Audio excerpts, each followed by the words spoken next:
What is love? அன்புனா என்ன? அதை பற்றி பைபிள் என்ன சொல்லுது? அன்பு என்ன செய்யும், என்ன செய்யாது அப்படின்னு இந்த வீடியோ மூலமாக ஒரு சின்ன கிளாரிஃபிகேஷன் கொடுக்குறேன். அன்புனாலே நம்ம 1 கொரிந்தியர் 13ஆவது அதிகாரம் தான் சொல்லுவோம். ஃபஸ்ட்டு எது இருந்தாலும் அன்பு எனக்கு இல்லை அப்படின்னா எந்த பிரயோஜனமும் இல்லை அப்படின்னு 1வது வசனத்துலேருந்து 3வது வசனம் வரைக்கும் சொல்லப்பட்டிருக்கு. செகண்டு, அன்போட பண்புகள் என்ன அப்படின்னு 4லேருந்து 7 வரைக்கும் சொல்லப்பட்டிருக்கு. தேர்டு, எல்லாம் ஒழிஞ்சு போனாலும் அன்பு ஒழியாது, நித்தியமாக இருக்கும் அப்படின்னு 8லேருந்து 13 வரைக்கும் சொல்லப்பட்டிருக்கு. அன்புனாலே தெய்வம் தான், தெய்வன் அன்பாகவே இருக்காரு அப்படின்னு 1 யோவான் 4:8 சொல்லப்பட்டிருக்கு. இங்கிலீஷ் வெர்ஷனில் காட் இஸ் லவ் அப்படின்னு வரும். அடுத்து அகாபே அன்பை பற்றி கேள்விப்பட்டிருக்கீங்களா? இருக்கிறதுலே அன்போட உயர்ந்த நிலை இந்த அன்பு தான். இந்த அன்பு தெய்வத்தில் மட்டும்தான் இருக்கும். சுயநலமற்ற அன்பு, தியாகம் நிறைஞ்ச அன்பு, நிபந்தனை இல்லாத அன்பு, சூழ்நிலைக்கு ஏற்ப மாறாத அன்பு.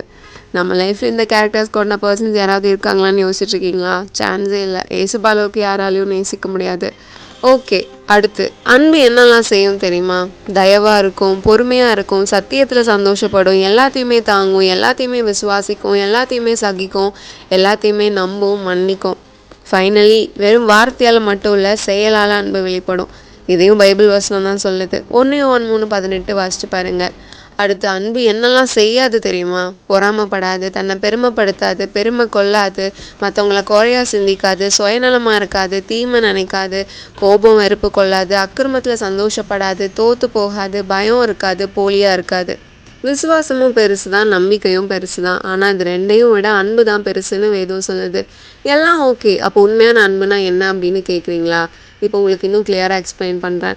நல்லவனுக்காக ஒருத்தர் உயிரை கொடுக்கலாம், அதுவே இப்போலாம் ரேர் தான். பாவம் செஞ்சுட்டு இருக்கிறவங்களுக்காகவும் செய்ய போகிறவங்களுக்காகவும் யாராச்சும் உயிரை கொடுப்பாங்களா?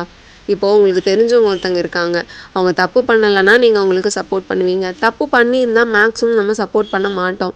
அப்படி தப்பு பண்ண பர்சனுக்கு சப்போர்ட்டே பண்ண மாட்டோம், அவங்களுக்காக உயிரை கொடுப்போமா?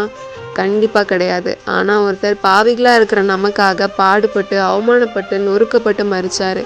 நம்ம மேலே அவர் வச்சுருக்கிற அன்பு இதுக்கு மேலே அவரால் விளங்க பண்ணவே முடியாதுன்னு நான் நினைக்கிறேன்.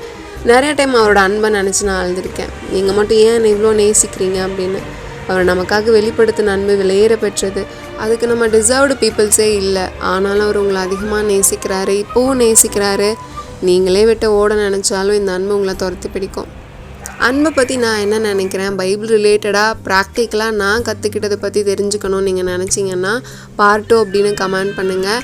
அண்ட் இந்த வீடியோ பற்றின உங்கள் ஃபீட்பேக்கையும் சென்ட் பண்ணுங்கள். பை கவிதா ஷேரன்.